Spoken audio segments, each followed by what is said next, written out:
Hi guys, so my next review is going to be of the hyped up Lightlark by Aster.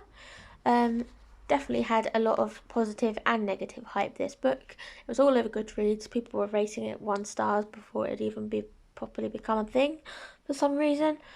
Slating it because she managed to get a book deal and a film deal before the book was even popular and had been read and reviewed by lots of people. But beautiful cover, look at that. Very pretty. I really enjoyed this. I went into this with a lot of anticipation, not always good because of all of the hype, and I'd heard a lot of things saying that it just wasn't very well written, or that it was just not living up to the hype that it had.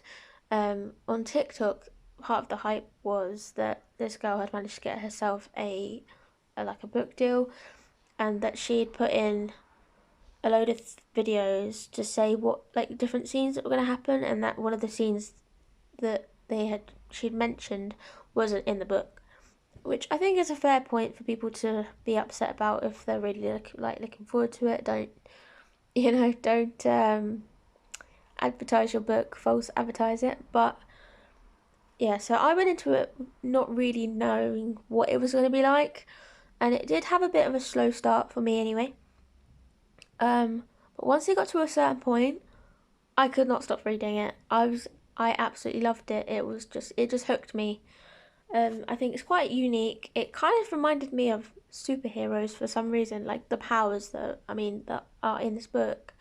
It kind of reminded me of a show called The Boys.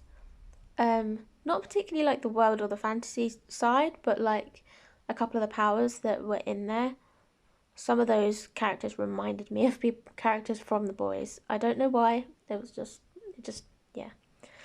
Some of those powers just resembled things, but not in a bad way. Just another thing that just made me think of it. But as you can see, the heart on here is because the main character from the wildlings and from her world are said to eat hearts.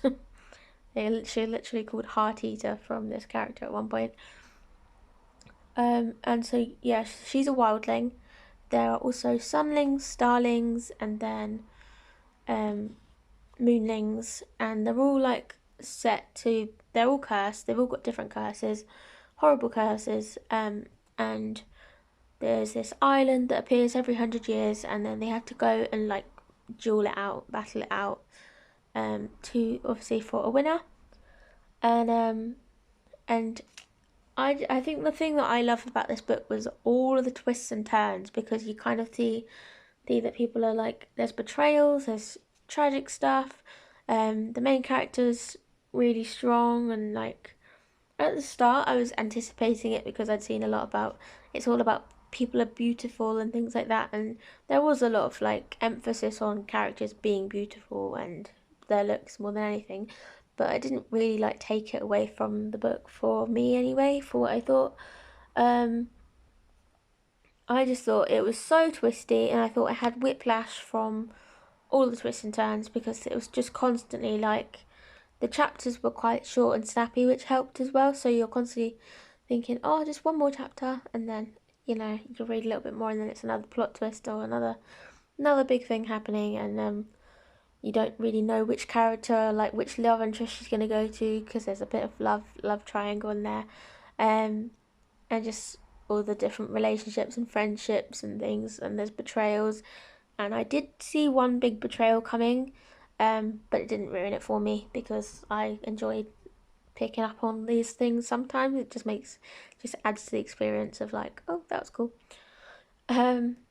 But yeah, I really enjoyed this. If you like anything that's kind of vaguely dystopian, fairy tale-ish inspired, cursed worlds, give this one a try. The island itself was really cool. It resembled all the different powers. And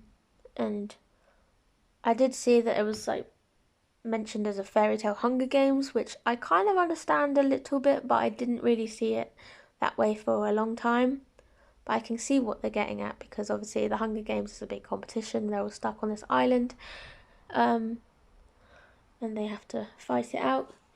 But this story was more like less fighting out to the death rather than just, but well, they know that one of the worlds has to die, is the idea, for the curses to be broken and for them all to be peaceful. But really enjoyed this, so yeah, definitely give it a try. If you like anything fantasy, just ignore the hype, or even just take in the hype, but give it a read anyway, just to see what you personally think of it, because I did that and I didn't regret it. I really enjoyed it. So yeah, definitely worth giving it a try. But yeah, so that was for that video. So thank you guys for watching as always, and I will talk to you very soon.